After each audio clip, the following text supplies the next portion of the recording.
¿Quién soy sino apagada sombra en el atrio de una capilla en ruinas, en medio de una puna inmensa? Por instantes silba el viento, pero después todo regresa a la quietud. Hora incierta, gris al pie desagrietado y mafronte. En ella resulta más ansioso y febril mi soliloquio, y aún más extraña mi figura, ave negra que inmóvil habla y reflexiona. Esclavina de paño y seda sobre los hombros, tan gastada y sin embargo espléndida, sombrero de raído plumaje y jubón, camisa de lienzo y blondas, exornado tahalí, todo en harapos y tan absurdo. ¿Cómo no habían de asombrarse los que por primera vez me veían? ¿Cómo no iban a pensar en un danzante extraviado en la meseta? Decían en la lengua de sus aïnus: ¿quién será? ¿De qué baile será esa ropa? ¿Dónde habrá danzado? Y los que se topaban conmigo me preguntaban: ¿cómo te llamas? ¿Cuál es tu pueblo? Y como yo callaba y notaban el raro fulgor de mis pupilas y mi abstraimiento, mi melancolía, acabaron por considerar que había perdido el juicio a la vez que la memoria, quizá por el frenesí mismo de la danza en que había participado. Y comentaban: pobre, no recuerda ya a su padre ni a su madre, ni la tierra donde vino al mundo, y nadie tal vez lo busca. Las ancianas se santiguaban al verme, y las muchachas se lamentaban: joven y hermoso es, y tan triste. Y así, por obra de esa supuesta insania, y de mi apariencia y mi gravedad, aumentó la sensación de extrañeza que mi presencia provocaba, una sensación tan intensa que por fuerza excluía toda posibilidad de burla. Hubo incluso pastores que, movidos por un respeto mágico, ponían a mi alcance bolsitas de coca en calidad de ofrenda. Y como nadie me escuchó hablar nunca, ni siquiera un monosílabo, se concluyó que también había perdido el uso de la palabra. Pensamiento comprensible, pues solo a mí mismo me dirijo, en un discurso que no se traduce en el más leve movimiento de los labios. Solo a mí, en una afluencia silenciosa, pues una tenaz resistencia interna me impide toda forma de comunicación con los demás y con mayor razón todo diálogo. Y así es mejor, sin duda. Sea como fuere, esa imagen de forastero enajenado y mudo, que se difundió con rapidez, redundó en beneficio de mi libertad, porque no ha habido gobernadores ni varayos que me detuvieran por deambular como lo hago. Compartían más bien esa mezcla de sorpresa, temor y compasión que experimentaban frente a mí sus paisanos. En unos y otros pesaban, además, creencias ancestrales, por cuya causa mi locura adquiría un rango casi sobrenatural. Mi demencia. No me ha incomodado en ningún momento el rumor que al respecto se expandió, pero de cuando en cuando me asaltaba la duda. ¿Y si era verdad aquello? ¿Si realmente fui alguna vez un danzante y lo olvidé todo? ¿Si tuve en otro tiempo un nombre, una casa, una familia? Inquieto me acercaba a las fuentes y me contemplaba, tan cetrino mi rostro y velado siempre por un halo fúnebre, idéntico siempre a sí mismo, en su adustez, en su hermetismo.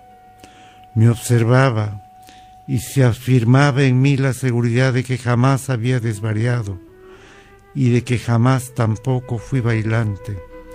Certeza intuitiva solamente, pero no por ello menos vigorosa. Pero entonces, si nunca se extravió mi espíritu, ¿cómo entender la taciturna corriente que me absorbe y me aísla? ¿Cómo explicar este atavío y la obstinación con que a él me aferro? ¿Por qué mi desazón a la vista del lago? No podía responder a estas preguntas, y era en vano a sí mismo buscar una justificación para unas manos tan blancas y un hablar que no es de misti ni de campesino. y más inútil aún tratar de contestar a la interrogación fundamental: ¿quién soy entonces?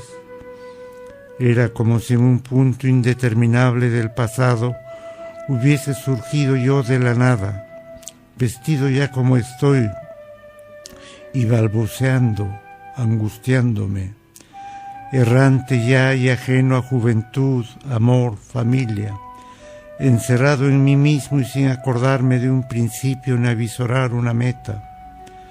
Iba pues por los caminos y los páramos, sin dormir ni un momento ni hacer alto por más de un día, absorto siempre en mi callado monólogo, aunque me acercase a ayudar a un anciano bajo la lluvia, a una mujer con sus pequeños, a un pongo moribundo en una pampa desolada.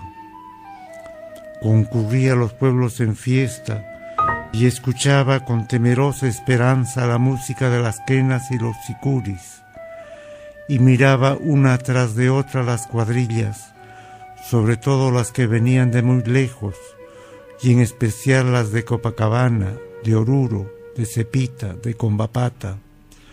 Me conmovían sus interpretaciones, mas no reconocí jamás una melodía ni hallé una vestimenta que se asemejara a la mía. Transcurrieron así los años, y todo habría continuado de esa manera si el azar, en verdad, no me hubiera llevado al cabo de ese andar sin rumbo al tambo de Raurac. No había nadie sino un hombre viejo que descansaba y me miró con atención. Me habló de pronto y dijo en un quechua que me pareció muy antiguo: «Eres el bailante sin memoria, eres él y hace mucho tiempo que caminas.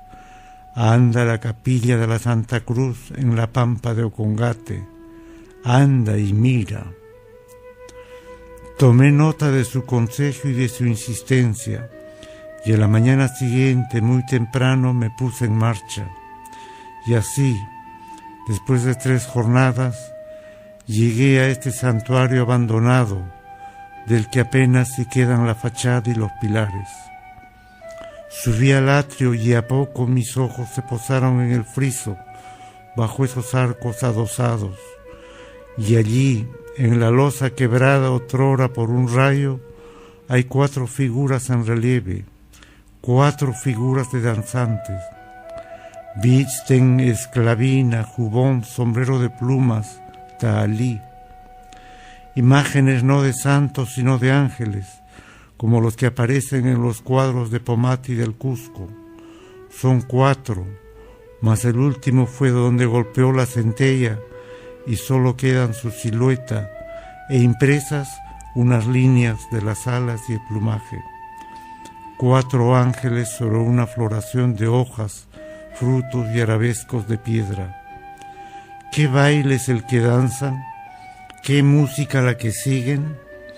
¿Es el suyo un acto de celebración y de alegría? Los contemplo en el silencio glacial y terrible de este sitio y me detengo en el contorno vacío del ausente. Cierro luego los ojos. Sí, solo una sombra soy, una apagada sombra, y ave negra sin memoria, que no sabrá nunca la razón de su caída. En silencio siempre y sin término la soledad, el crepúsculo, el exilio.